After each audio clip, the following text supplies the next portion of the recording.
اور بعض اہل کتاب ایسے بھی ہیں جو اللہ پر اور اس کتاب پر جو تم پر نازل ہوئی اور اس پر جو ان پر نازل ہوئی ایمان رکھتے ہیں اور اللہ کے آگے عاجزی کرتے ہیں اور اللہ کی آیتوں کے بدلے تھوڑی سی قیمت نہیں لیتے. یہی لوگ ہیں جن کا صلہ ان کے پروردگار کے ہاں تیار ہے اور اللہ جلد حساب لینے والا ہے. اے اہل ایمان، کفار کے مقابلے میں ثابت قدم رہو اور استقامت رکھو اور مورچوں پر جمے رہو اور اللہ سے ڈرو تاکہ مراد حاصل کرو. شروع اللہ کا نام لے کر جو بڑا مہربان نہایت رحم والا ہے. لوگو اپنے پروردگار سے ڈرو جس نے تم کو ایک شخص سے پیدا کیا، یعنی اول اس سے اس کا جوڑا بنایا، پھر ان دونوں سے کثرت سے مرد و عورت پیدا کر کے روئے زمین پر پھیلا دیے. اور اللہ سے ڈرو جس کے واسطے سے تم ایک دوسرے سے حقوق کا مطالبہ کرتے ہو اور قطع رحمی سے بچو. کچھ شک نہیں کہ اللہ تمہیں دیکھ رہا ہے. اور یتیموں کا مال جو تمہاری تحویل میں ہو ان کے حوالے کر دو اور ان کے پاکیزہ اور عمدہ مال کو اپنے ناقص اور برے مال سے نہ بدلو اور نہ ان کا مال اپنے مال میں ملا کر کھاؤ کہ یہ بڑا سخت گناہ ہے.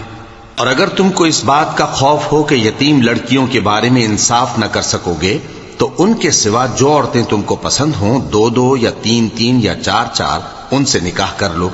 اور اگر اس بات کا اندیشہ ہو کہ کئی عورتوں سے انصاف نہ کر سکو گے تو ایک ہی عورت سے نکاح کرو یا باندی سے تعلق رکھو جس کے تم مالک ہو. اس طرح تم بے انصافی سے بچ جاؤ گے. اور عورتوں کو ان کے مہر خوشی سے دے دیا کرو. ہاں اگر وہ اپنی خوشی سے اس میں سے کچھ تم کو چھوڑ دیں تو اسے مزے سے کھا لو. اور کم عقلوں کو ان کا مال جسے اللہ نے تم لوگوں کے لیے سبب معیشت بنایا ہے مت دو. ہاں اس میں سے ان کو کھلاتے اور پہناتے رہو اور ان سے معقول بات کہتے رہو. اور یتیموں کو بالغ ہونے تک کام کاج میں مصروف رکھو اور جانچتے رہو. پھر بالغ ہونے پر اگر ان میں عقل کی پختگی دیکھو تو ان کا مال ان کے حوالے کر دو اور اس خوف سے کہ وہ بڑے ہو جائیں گے یعنی بڑے ہو کر تم سے اپنا مال واپس لے لیں گے اس کو فضول خرچی اور جلدی میں نہ اڑا دینا. اور جو شخص آسودہ حال ہو اس کو ایسے مال سے قطعی طور پر پرہیز رکھنا چاہیے. اور جو ضرورت مند ہو وہ مناسب طور پر یعنی بقدر خدمت کچھ لے لے. اور جب ان کا مال ان کے حوالے کرنے لگو تو گواہ کر لیا کرو. اور حقیقت میں تو اللہ ہی گواہ اور حساب لینے والا کافی ہے. جو مال ماں باپ اور رشتہ دار چھوڑ مریں تھوڑا ہو یا بہت اس میں مردوں کا بھی حصہ ہے اور عورتوں کا بھی. یہ حصے اللہ کے مقرر کیے ہوئے ہیں.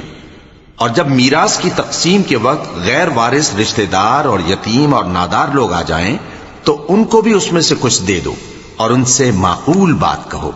اور ایسے لوگوں کو ڈرنا چاہیے جو ایسی حالت میں ہوں کہ اپنے بعد ننھے بچے چھوڑ جائیں اور ان کو ان کی نسبت خوف ہو کہ ہمارے مرنے کے بعد ان بیچاروں کا کیا ہوگا.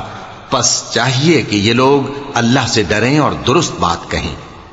جو لوگ یتیموں کا مال ناجائز طور پر کھاتے ہیں وہ اپنے پیٹ میں آگ بھرتے ہیں اور ضرور دوزخ میں ڈالے جائیں گے. اللہ تمہاری اولاد کے بارے میں تم کو ارشاد فرماتا ہے کہ ایک لڑکے کا حصہ 2 لڑکیوں کے حصے کے برابر ہے. اور اگر اولاد میت صرف لڑکیاں ہی ہوں یعنی 2 یا 2 سے زیادہ تو کل ترکے میں ان کا 2/3 ہے. اور اگر صرف ایک لڑکی ہو تو اس کا نصف ہے. اور میت کے ماں باپ کا یعنی دونوں میں سے ہر ایک کا ترکے میں 6واں حصہ ہے بشرطے کہ میت کی اولاد ہو. اور اگر اولاد نہ ہو اور صرف ماں باپ ہی اس کے وارث ہوں تو 1/3 ماں کا حصہ ہے. اور اگر میت کے بھائی بھی ہوں تو ماں کا 6واں حصہ ہوگا. اور یہ تقسیم ترکہ میت کی وصیت کی تعمیل کے بعد جو اس نے کی ہو یا قرض کے ادا ہونے کے بعد جو اس کے ذمے ہو عمل میں آئے گی. تم کو معلوم نہیں کہ تمہارے باپ دادوں اور بیٹوں اور پوتوں میں سے فائدے کے لحاظ سے کون تم سے زیادہ قریب ہے. یہ حصے اللہ کے مقرر کیے ہوئے ہیں اور اللہ سب کچھ جاننے والا ہے، حکمت والا ہے.